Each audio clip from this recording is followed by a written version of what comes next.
to thank you all for coming. I know it's a very nice day out, but I'll get you out by 3 o'clock, I promise, okay?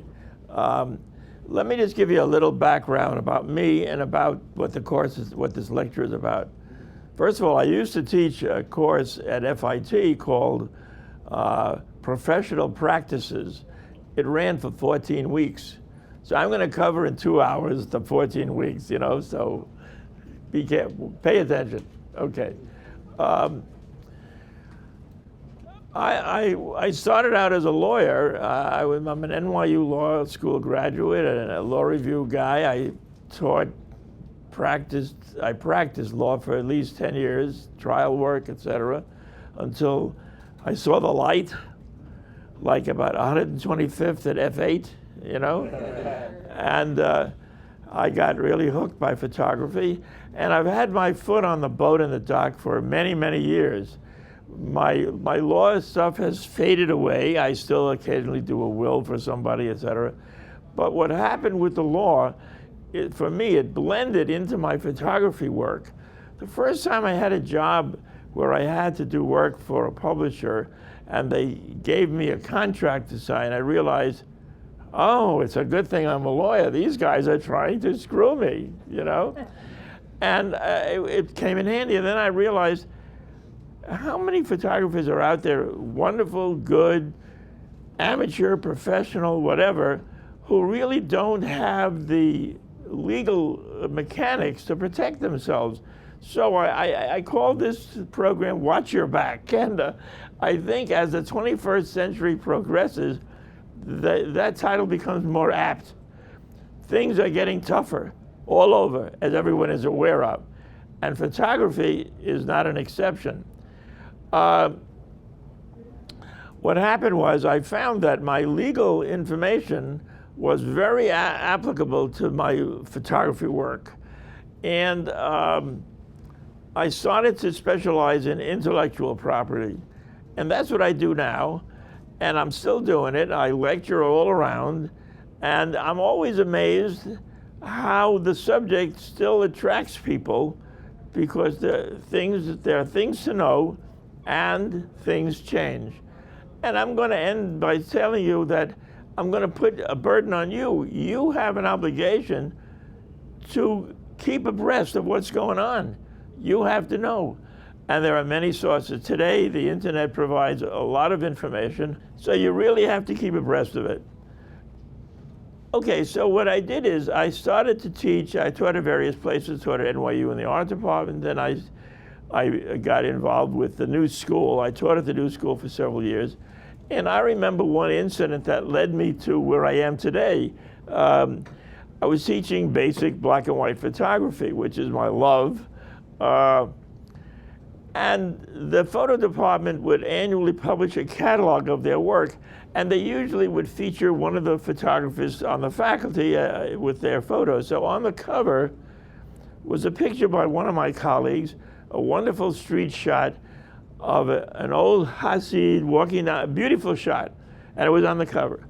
Well, the person photographed was outraged and threatened to sue the school because they didn't have his permission.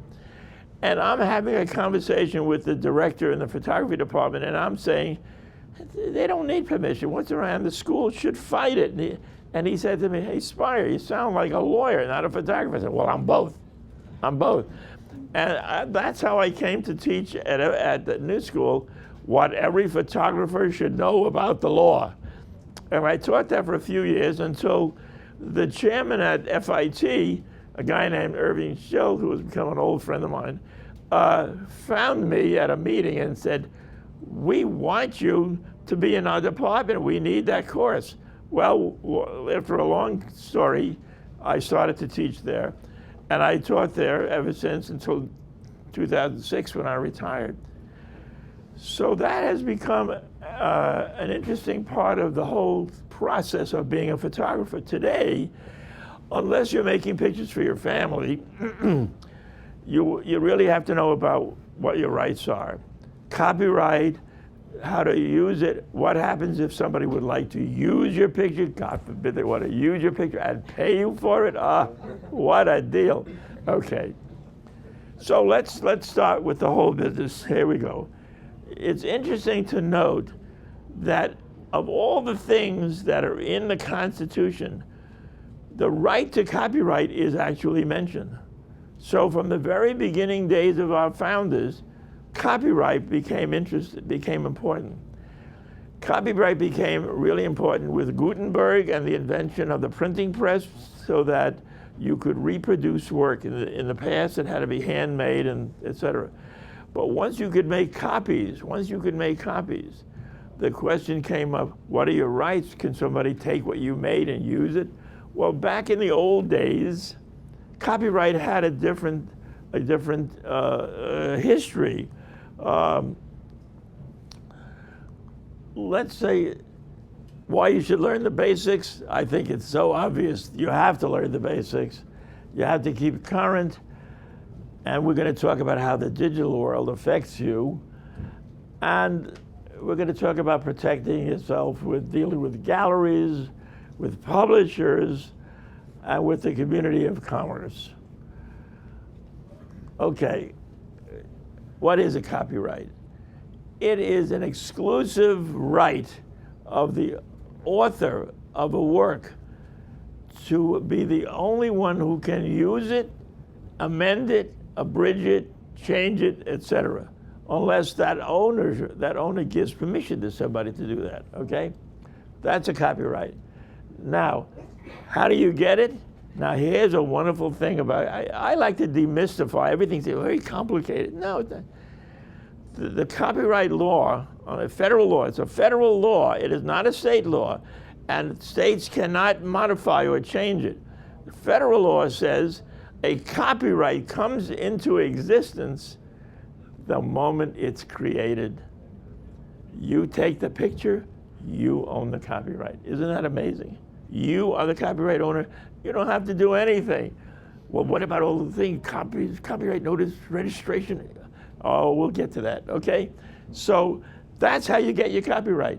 Do it, okay? By the way, copyright is only in a palpable form.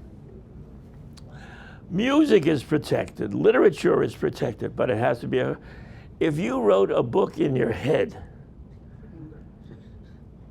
and you told that to somebody, I have this book, here's what it is, and you tell them that, and they go and write a book that's very much like yours, but they write it out, you're screwed. How about this? You think of a song, happy birthday to you, happy birthday. How do you protect it? If you sang it aloud and somebody heard you and they put it down and they copyrighted it, you're out of luck. So the person who thought of happy birthday to you, you must put it in a tangible form. You could put it on a record. You could write it in terms of musical notes. That's the way most composers did it. And that would become a copyrightable thing. Okay, that's how you get it. Now, what form should it take? That's what form it should take. Now the question is, how long does it last? That's a good question. Well, copyrights originally had varying terms. In the early days, it was 7 years. Then it was extended to 14 years. Then it was extended to, it could be renewed for another 28 years. Now, what do you think how long a copyright lasts now? Anybody know? As long as Disney wants it. What's that? As long as Disney wants it. Not exactly. How long? I think it's death plus 75 years. Okay, well, there are different answers to that, but let me give you the basic one. And yes, you're right. The copyright now under federal law used to be the life of the creator, that's you, plus 50 years. Now it was changed. The current law is 70 years. You have your life plus 70 years. Folks, there is a life after death for photographers. Realize what that means. That means that your estate has rights in the work that they used to laugh at when you were taking pictures. They now own it and they can do anything with it because they're the owners. 70 years, they have a right, an exclusive right. They could sell it to an archive, they can merchandise it, etc. So that's very important. Life plus 70 years. And you could have a joint copyright ownership. Let's say you go in partnership with somebody who helps you do it, or you work together. Be a great idea to hook up with a teenager, because the law says that the copyright lasts for the life of the last dying person. You know, okay, well, I'm not serious about it, but anyway. Okay, so there you keep that in mind. So now you know, you got a long way to go.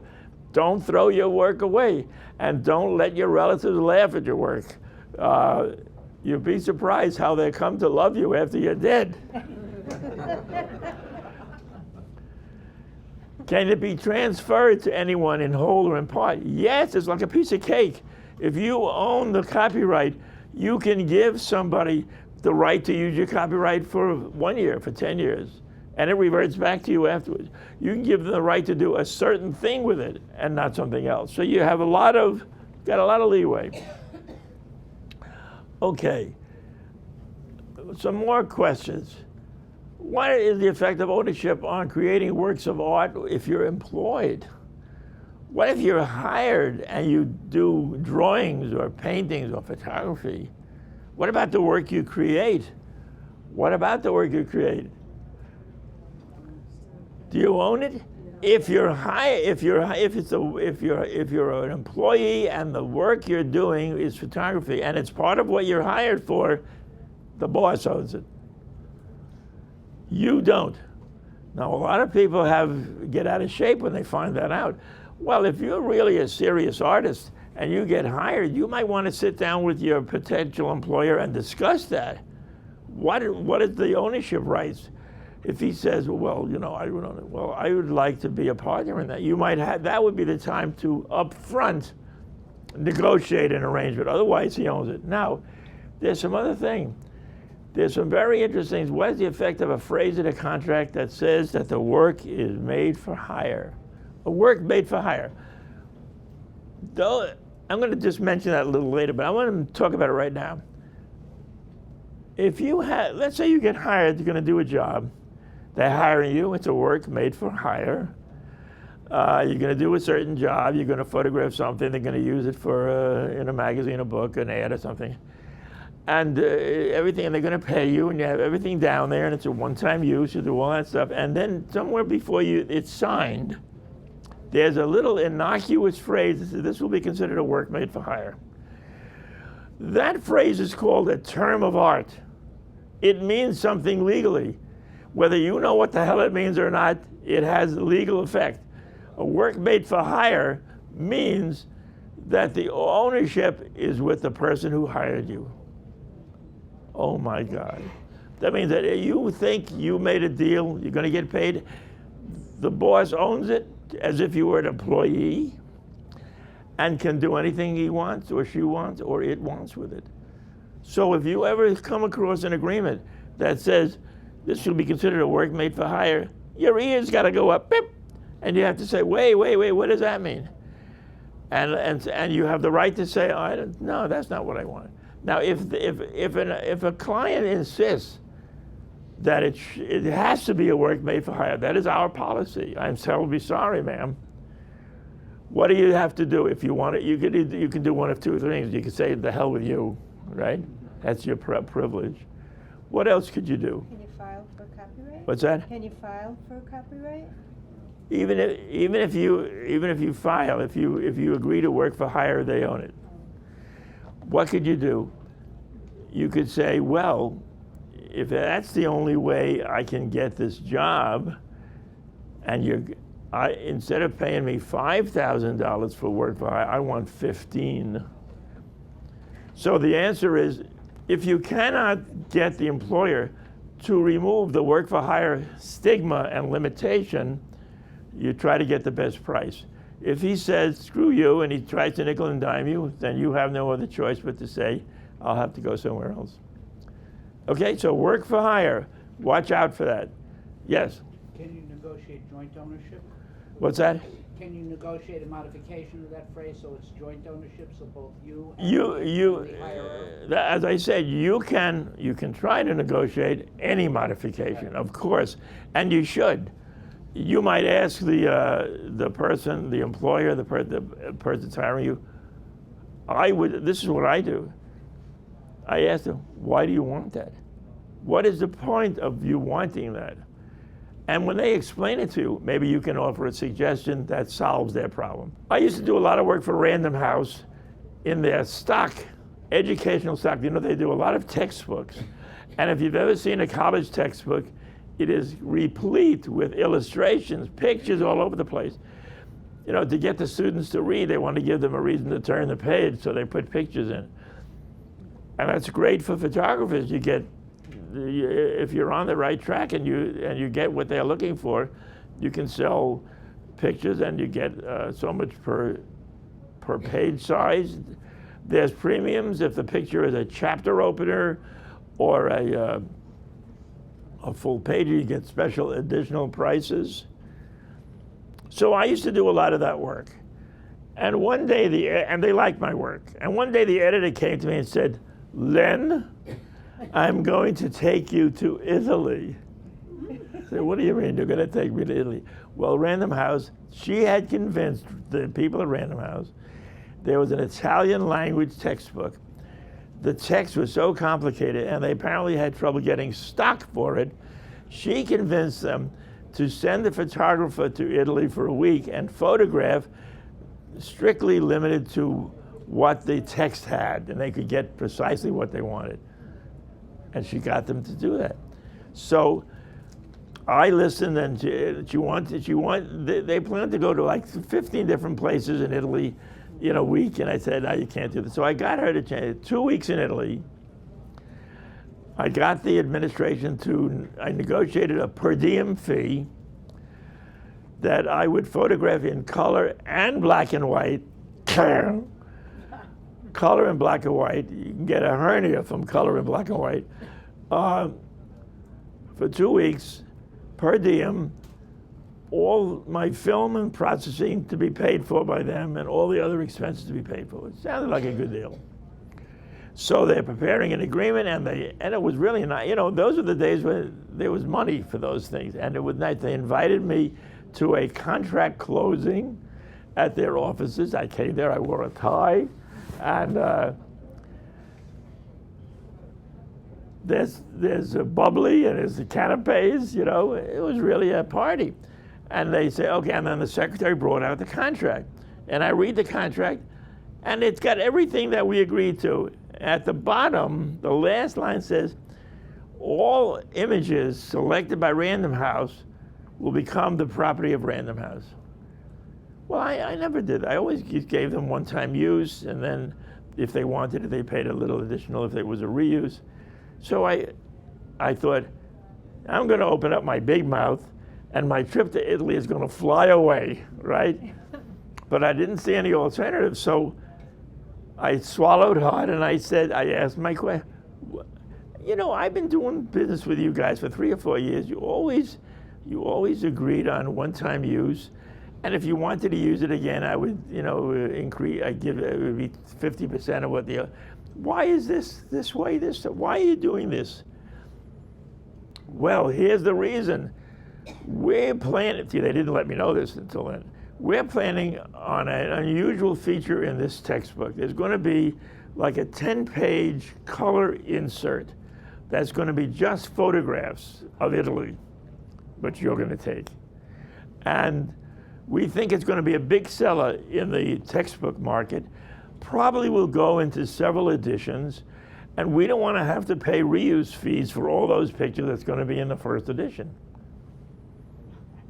Therefore, we own them all. So I thought, wait a second. What if I agree that all the pictures that you use in the book, if you want to use it in other editions, there's no charge. If you pick other pictures for new editions, there'll be a charge. But in any event, all rights are reserved to me otherwise. Oh, we could do that, Len. Oh, they went back, retyped the last page, I drank their champagne, and I went to Italy. And it turned out to be a big success. And it did go into a couple of editions. And in the book it's called Prego, Random Houses in Town. And it's still around, but then the new editions of Prego, you know, language teachers always have editions so they can make a living. The new editions don't have the color insert. That was lost somewhere along the line as a cost factor. Okay, so that's what I'm saying. Ask the questions. Don't be afraid. And today, there's more chance that there will be problems. There will be exceptions to the rule. Question them. Find out why. Be smart. Okay.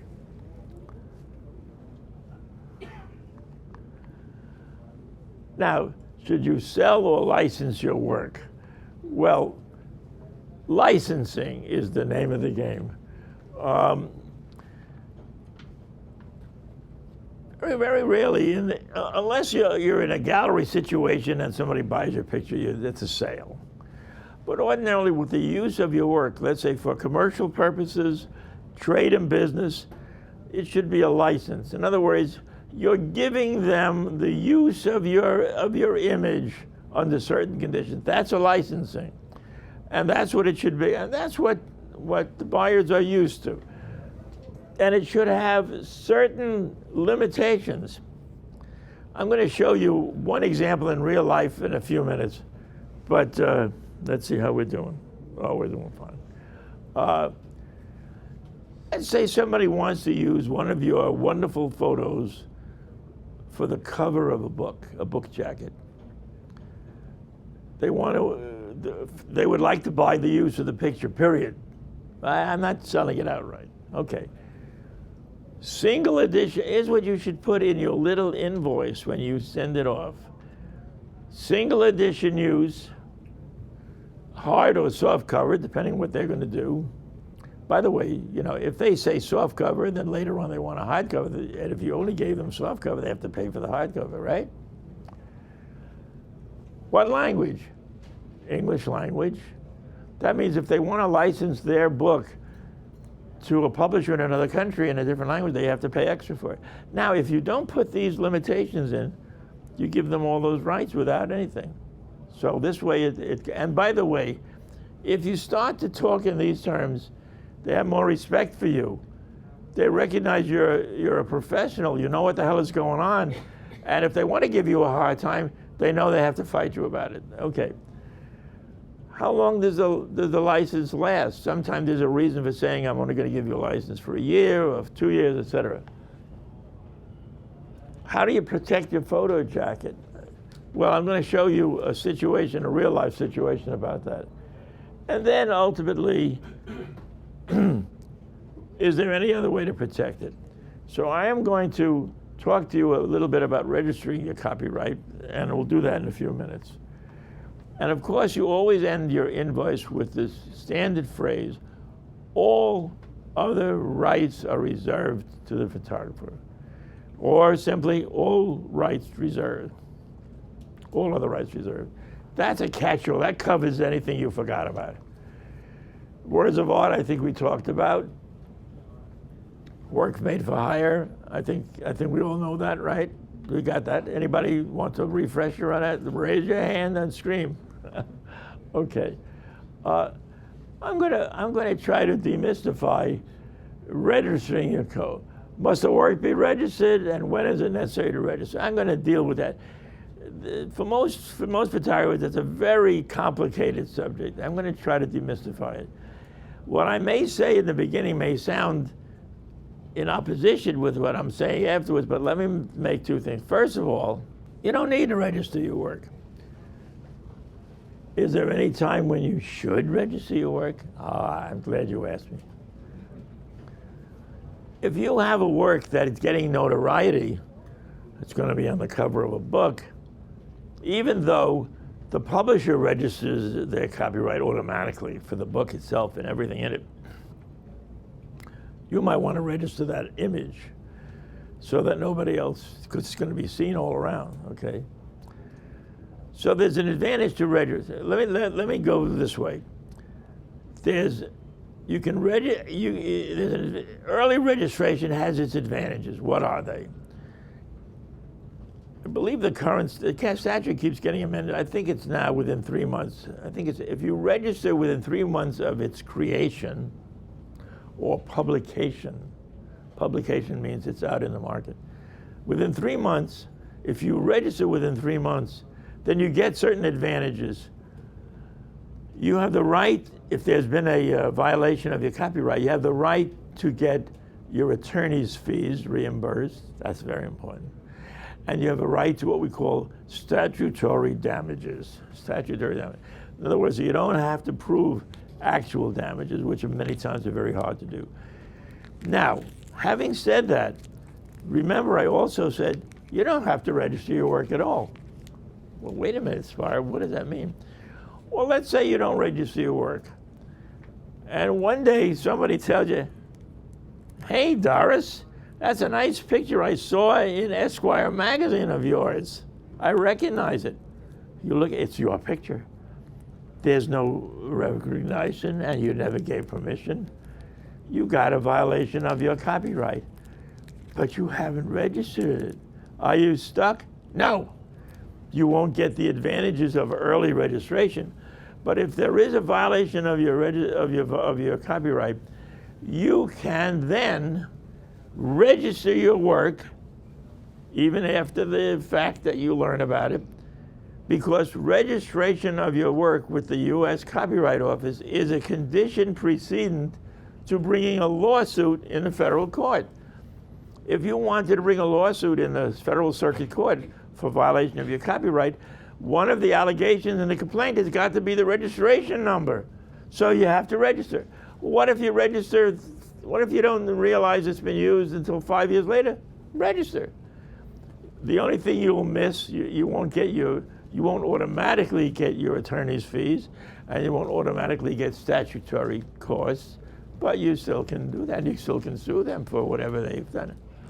Okay? That's a very important distinction that a lot of photographers don't realize. Is it a good idea to register it? Well, if your work gets any kind of notoriety, yeah, I think it's a good idea. Register early, you get the advantages. How do you register? Well, without giving you a whole bunch of handouts, at the end of here, there's a list of where you go to for copyright offices. There are all kinds of forms to register. The Copyright Office has gone online, and you now may be able to register your work online. And it's very simple. They have it all set out for you. So I'm going to give you the websites and stuff, and you can take it from there. But I can give you some other things too. You might want to take it down. If you got a camera, you can take a picture of it. The Copyright Office is an integral part of the Library of Congress. They have sole and complete charge of handling all kinds of copyright registration. Now, I'll give you some idea. There is their site. There are a couple of phone numbers.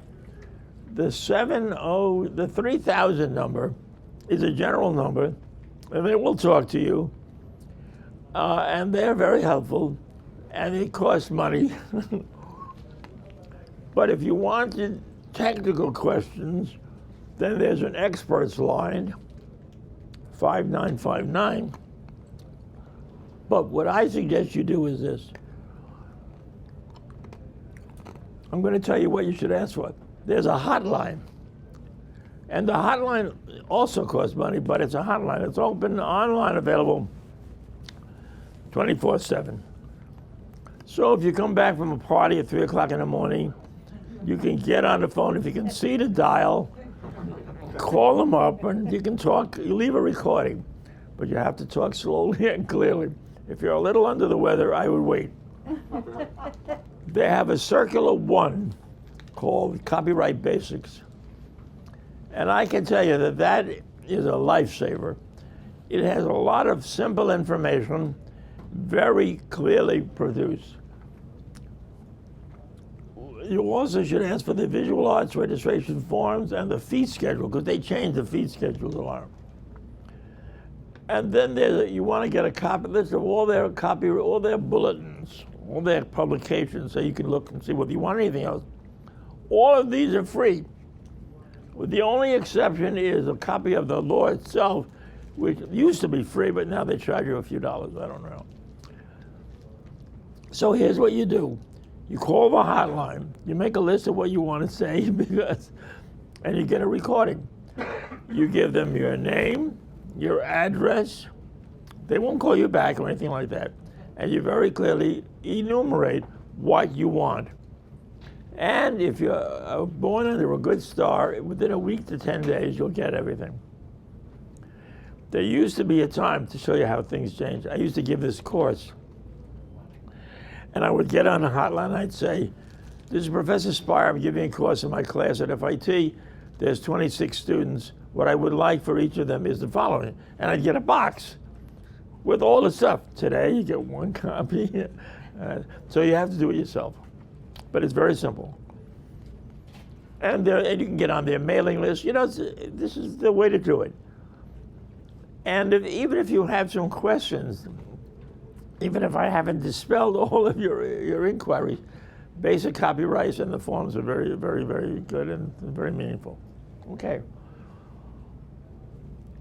And the online registration is easy. And if you have questions, because I still call them up with questions that are not in the thing, and they're very handy.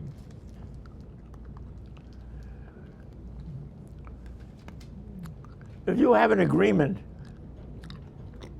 a lot of times, especially if it's long, somebody said they got a 2-page agreement, you sign it because you're going to get money, right? Read it. If you don't understand what it says, call up and find out. I remember I had a wonderful agreement, a wonderful contract to do a photo job. And there were clauses in there which said, you know, they have the right to do this and that. And I called up the rights department. And I said, Genevieve, what the hell is all this stuff? Oh, yeah, I'll strike it out. Okay, well, here, wait a minute now. I said, okay, I'm striking it out. But when I strike it out, you have to strike it on your copy and send me a copy initialed where you strike it out. Be a pro. Okay. I put in there, I quoted Samuel Goldwyn, an oral contract is not worth the paper it's written on. He was famous for his quotations. Yeah, you know, I remember, I used to write a column for a photo design magazine. They gave me a name called The Legal Eye. I thought it was a terrible name. And I wrote a column called The Worst Job I Ever Had. And it was a real thing. And I'm just going to quickly tell you about it. I get a call from somebody who says he's the agent for some musical impresario. And he's seen my work in a show and he likes the documentary quality of it, and he goes on and on. But he would like to hire me to photograph his client in front of Lincoln Center Philharmonic Hall as a crowd comes out, because he's a music impresario, in the evening sometime. I said, what is the fee schedule? And he said to me, and it has to be fantastic, and it has to have, I said, how much is that job going to, and he went on, and I said, wait. We're not going to discuss the fine points of the job until I know that I'm going to get paid. So finally I break through this cloud, and we agree on a fee. I said, okay. Oh, and what he did is could I send over that day a portfolio so they could look at my work again? Okay. I said, where are you located? He tells me he's in Manhattan. I said, when is the job? Oh, it's tomorrow. I'll tell you the world's worst case. I said, tomorrow? What are you kidding? Yeah, it has to be done tomorrow because he's leaving to go to Tanganyika, I don't know where. I said, and you want it done in front of Lincoln Center's, the opera thing? Yeah. I said, do you have a permit to shoot there? Because it's private property. No, but you don't need a pro. I said, wait a minute. If I'm going to shoot there, and I'm stopped at any part of the assignment, you pay the full price. I make no representation. You're going to get stopped. They monitor it. They've got a police force, etc. Okay. I said, I'm preparing an agreement and I'm having it delivered to you today. Sign it and send it back. I have to have it in my hands before the day is over. Otherwise, I'm not going. That got done. So I called up my middle son, who at that time was about 18 or 20, and I said, you're going to be my assistant. I'm going to shoot with a flash on camera. No, yeah, and I'm going to hook him up with the remote on a pole. He's going to stand there and fill in, okay? Like a wedding, right? But I said, I have to have half of the agreed fee when you guys come on the site. Otherwise, I'm not going to shoot it. I got to get paid in cash, you know. Okay. So we're supposed to meet there at 6 o'clock. And he's there with a very nice guy who's the impresario and an assistant there. I'm there with my son. And we're all ready to go. And I say, where's the money? He turns to his partner. George, you have the check then? Oh, no. I said, I pack up. I'm ready to go. This is the worst.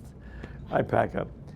He said, no, we have to do it. I said, go to a cash machine. I am not going to do this. So they go to a cash machine and they get out of, I don't know, $400 or $500.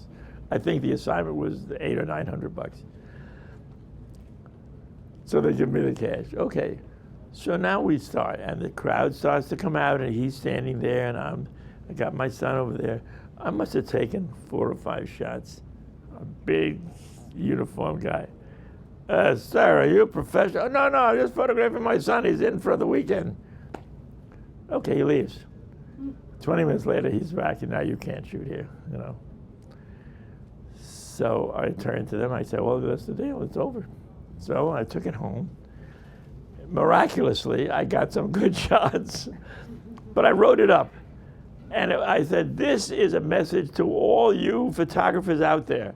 What happens when you get into this situation? Obviously, maybe the first response would have been to say goodbye, but I was hungry for the money. I wanted the job. I liked the idea of what they were doing, but I was insistent on getting what I was entitled to. And that's what you have to do. Now, I'm going to talk a little bit about model release information. Everybody seems to be concerned about model releases, and with due course, for good reason. When do you need a model release? In general, I would say the rule is if you're going to use the picture or even possibly use the picture for any commercial purpose, you need a model release. Now, when do you need it? Well, you should have it at the time of the shoot, because when the models go away and you never find them again. What should the model release have on it? Well, there's 2 kinds of model releases. By the way, you probably know a lot of this. I don't think I'm reciting the gospel here, so take that with a word of advice. There is the blockbuster commercial release that runs a couple of pages and covers the model, ties the model up hand and foot forever. That's a typical model release. But if you're getting a release from a non-professional model, they would never sign it. You'd scare them away. You need a simple, easy release that just simply says, basically, I give you permission to use my picture, period. There was a well-known documentary photographer. His business card was a release. It says, I, Jane Doe, give Harry Finkel the right to use my photographs, period. By the way, one of the things that's very important, you can go into the stationery store and get a card release. about the size of an index card. And that's a very simple one. But even that has stuff that you don't want in it. It says, I give you permission, copies of which I've looked at it. No, we're not going to do that. But and it had a place to sign. But what it didn't have was a place for the address and the email and the phone number. Let's say you model and the model signs a release, and you take it to a client. The client says, "Oh, I love this picture, but I'd like you to shoot the model in a different situation," and you can't find him or her. That's a terrible thing. So you want to have your release include that information. Now, I have to tell you something about this. So there's lots of forms. You can go online and get 1 million forms. What form should it take? Well, here's an interesting thing. And I have to give credit to David Brahma, because while I was upgrading my presentation this afternoon before we started, he said, there's an app for model releases. And if you look at that app called the Easy Release, you can tailor it to almost anything. And I have to say, that's probably the answer to your question.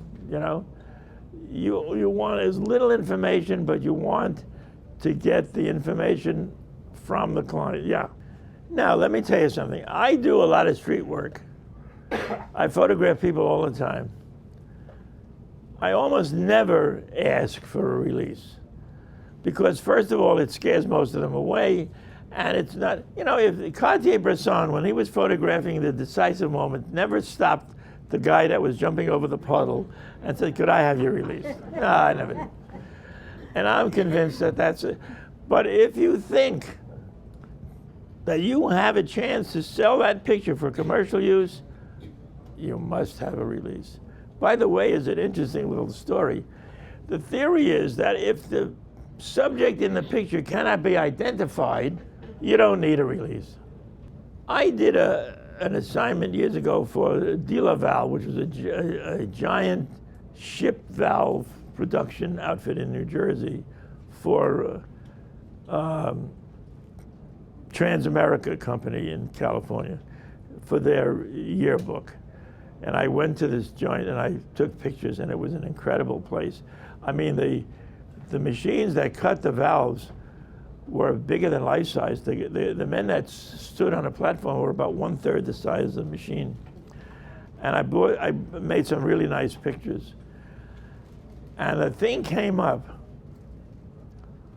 because I incorporated the actions of their employees who were working there.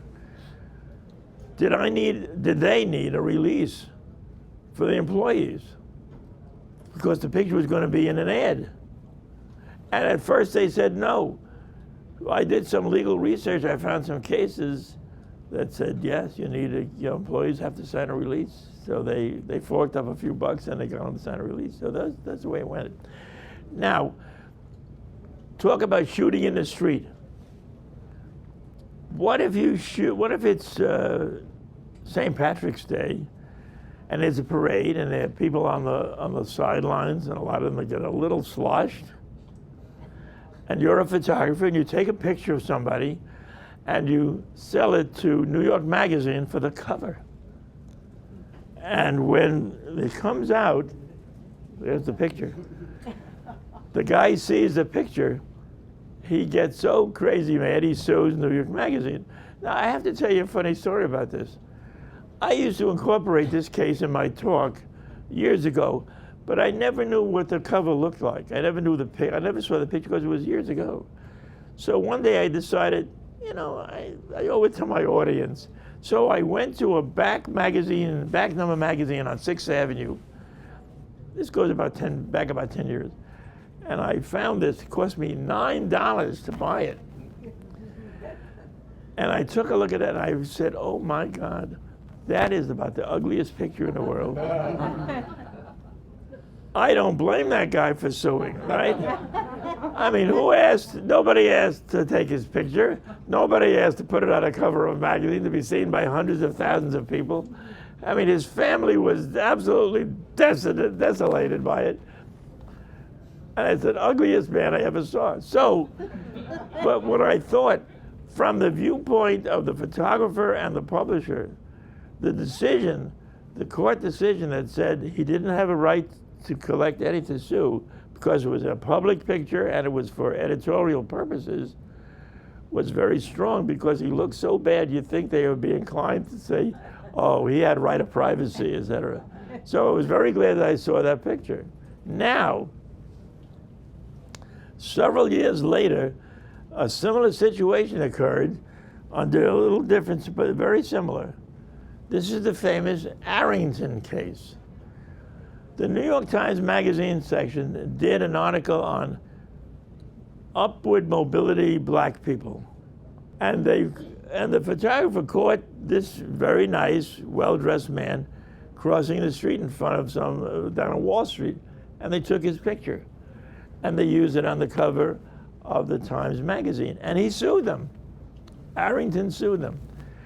And the publisher and the photographer said, this is ridiculous. We have precedent. The New York Magazine case is our precedent. That ugly man couldn't get his picture. This handsome man is not going to get it either, right? So he sued. The judge said, okay, New York Times is off the hook on the basis of the New York Magazine case. But the photographer may have signed a contract, and it might have been a work for hire, and he might be responsible. Well, as David Brahma mentioned, ASMP got crazy, and they brought an amicus action, and it was taken on a court of appeal, and it was finally reversed. But they actually got a statute in New York law to say that magazines, editorials, newspapers have the right to photograph people in the streets. So you're perfectly safe to use your photo for a commercial purpose, provided it's editorial in nature, newsworthy. That's part of the First Amendment. Now, before we get into, you can turn the lights on for a moment and we can have a question and answer. If anybody has any questions, I hope you will be free to ask. Go right ahead. Is this the same case for children when you photograph children on the street? On the street? On the street. Oh, the question is, does the same rules apply if you photograph children on the street? The answer is yes, but if you're going to use that for any purpose aside from it being used in a newsworthy situation, you're going to need the consent of their guardian or parent. And I believe in New York, if they're 14 or over, you might need their consent also. There's a little thing about that. Anybody else?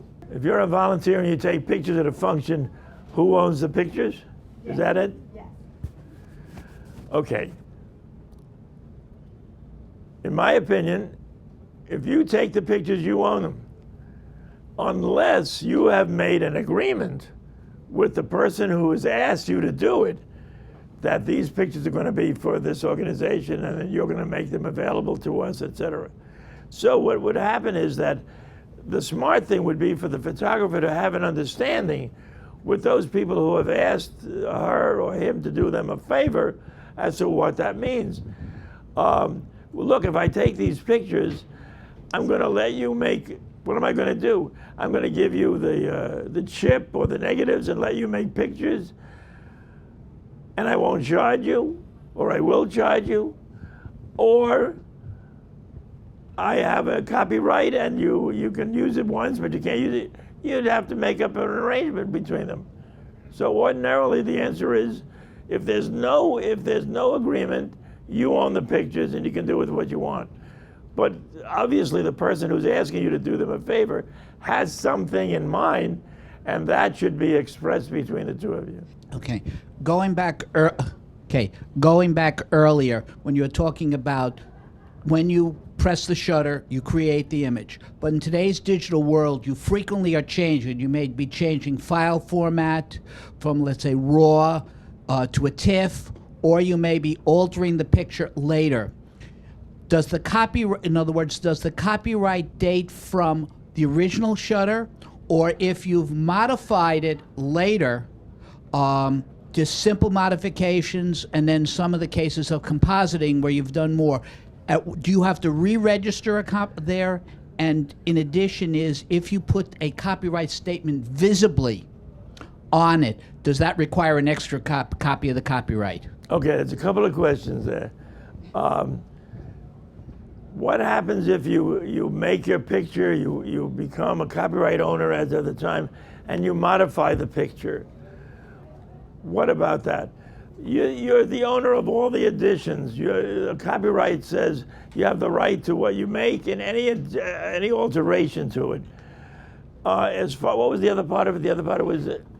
Okay. The other part is if it's dealing with composite, which may be from several pictures, or if you've added a little bit of text to it. Okay, I would think that, and I'm gonna make this up. I would think that if you change what the picture looks like in a substantive way, I don't mean just spotting or toning, in a substantive way, your own picture, you might want to register that copyrighted situation, right? The final result.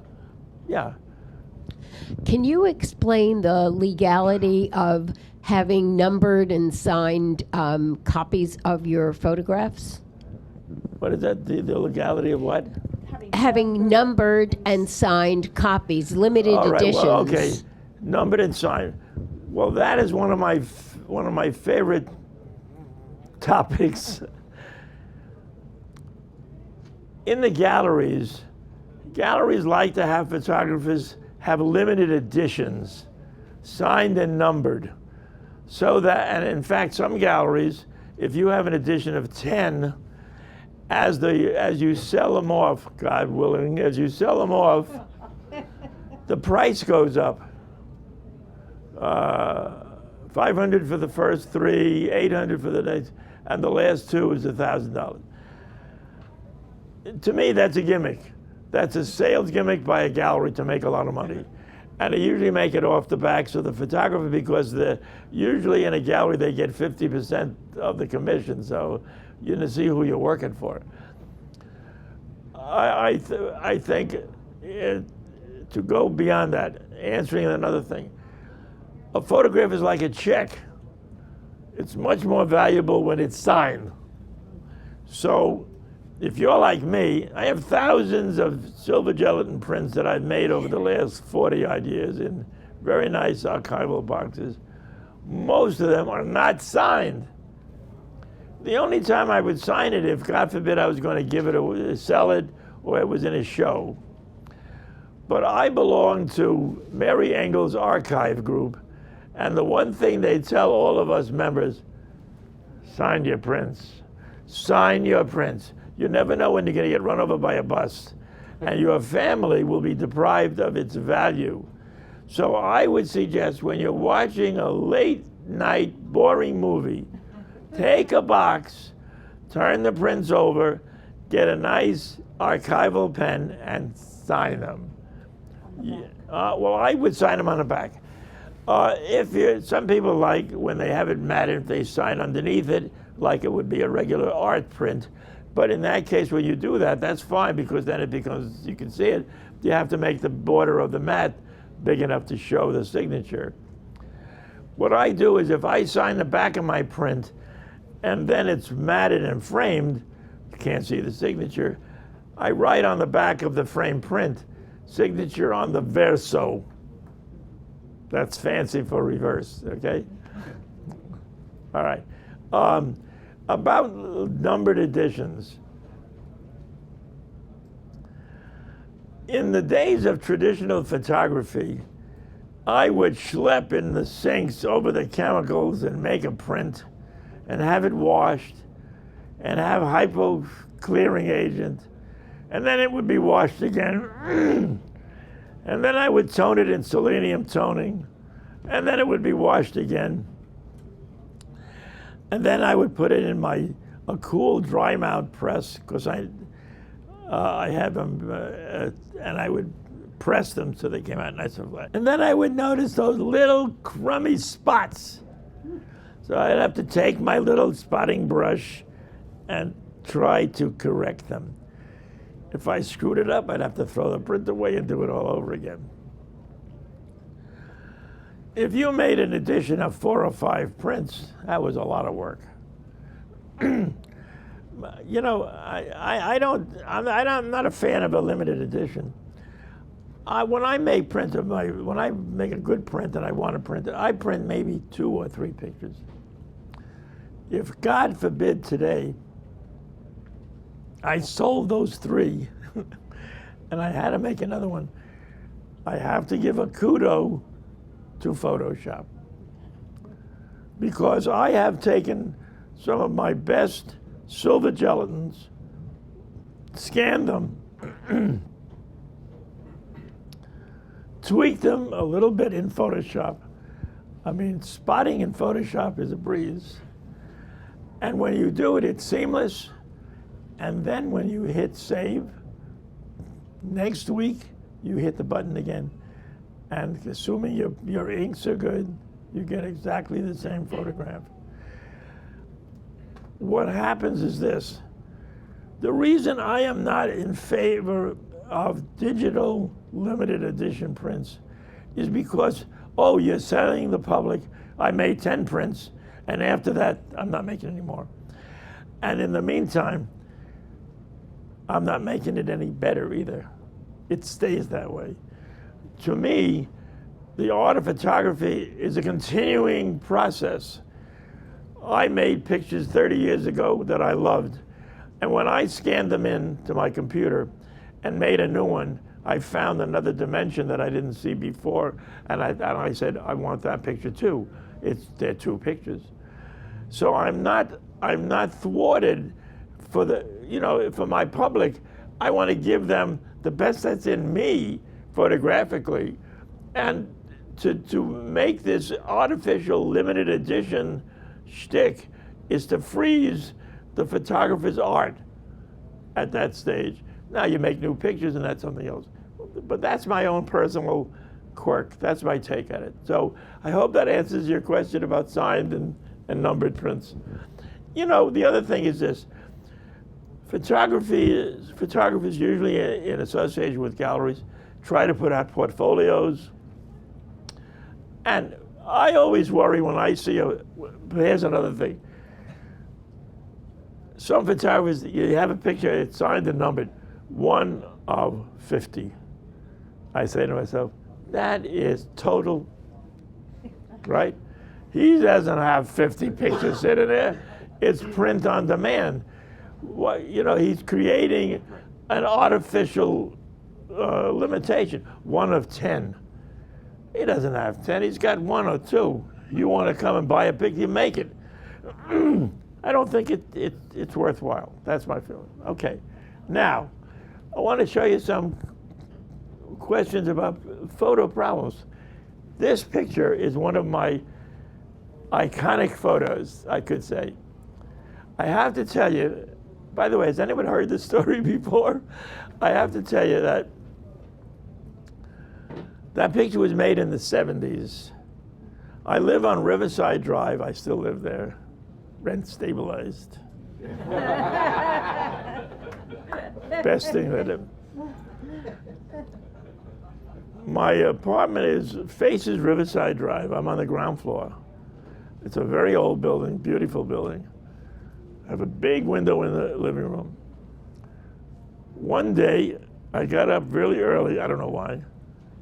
It was a snowstorm out there, a blizzard. I go to the window, it is snowing to beat the band. I look down the hill on Riverside Drive, I'm right on Riverside Drive, down the hill, going toward 95th Street. There's a figure walking up across the street in that costume. I think to myself, holy moly, it's an Ingmar Bergman shot. Now you have to remember, I'm in my little white jockey shorts. I just got out of the bed. I can hardly see. I run for my camera. I go to the window. I never wash those windows. I have to lift it up. Snow is coming in.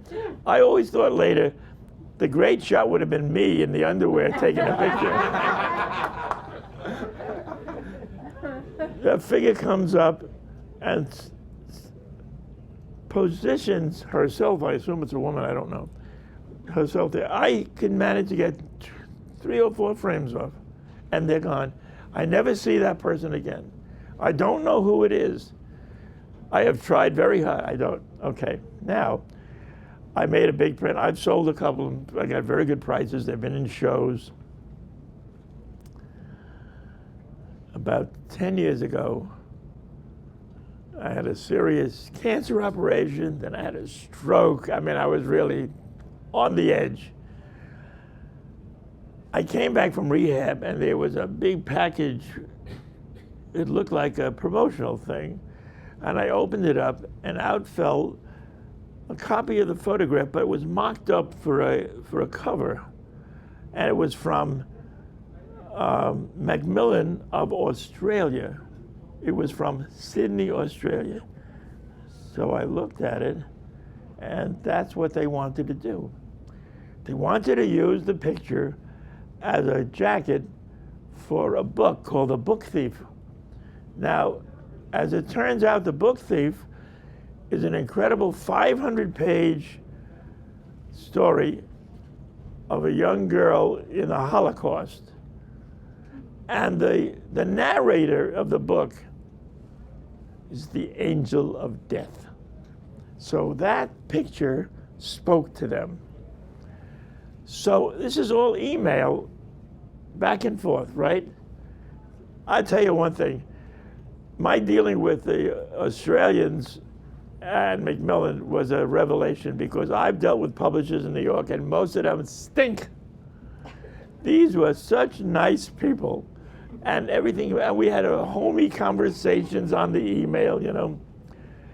So I negotiated a license, one time, single edition, all that stuff that I showed you, $1,000. Okay. And they're going to send me 4 or 5 copies free. When I got the book, I took a look at it, and you see what I see? The jacket, it's not a front cover, it's not a back cover, it's a wraparound. The image is extended all the way around. See it at the edges there? Now, in marketing, you charge so much for a front cover, a little less for a back cover, and more for a wraparound. Well, I thought, I didn't make a big deal about it. Now, what happened is, The Book Thief became a New York Times bestseller. So, some months later, in the meantime, they licensed the use to a French publisher for its publication in the French language. I got a fee because it was English language only. So I got a fee for that. Then I get an email.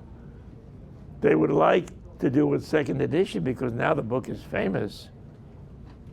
Now, ordinarily, you usually charge the client a little less for reuse than you do the first time. Usually 25 or even 50% less. But I'm thinking, wait a second. So I ask a question, famous question, don't forget. What is the print run on this new edition? $20,000. Oh, I said, what? Email. Let me say this. Congratulations. You know, the first time you guys gave me the job, you said it was a front cover, it was a wraparound, and I was entitled to more. I never asked for more. But now I think I have to structure my price. So this is my email, right? I'm going to have to charge you for this one $1,500. I think, I don't know. I'm going to make it $2,000. What have I got to lose? I go to make it $2,000. I hit 3 by mistake.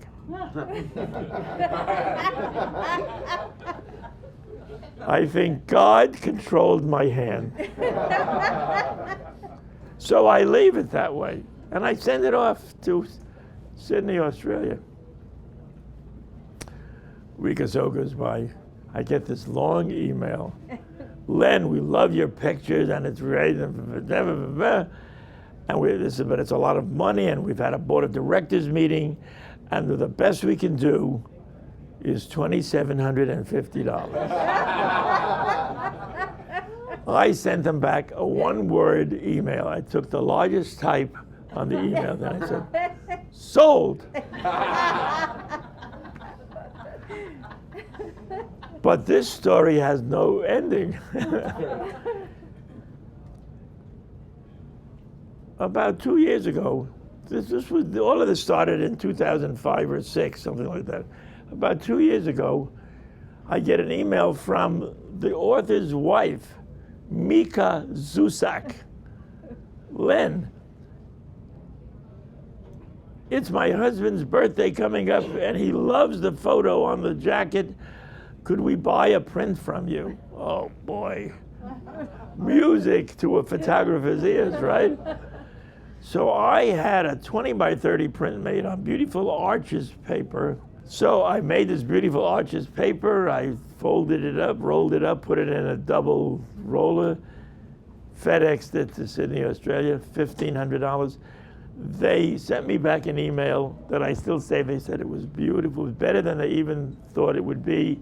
And they sent me a picture of it hanging framed in their home. All right? Can't get any better than that. So last year,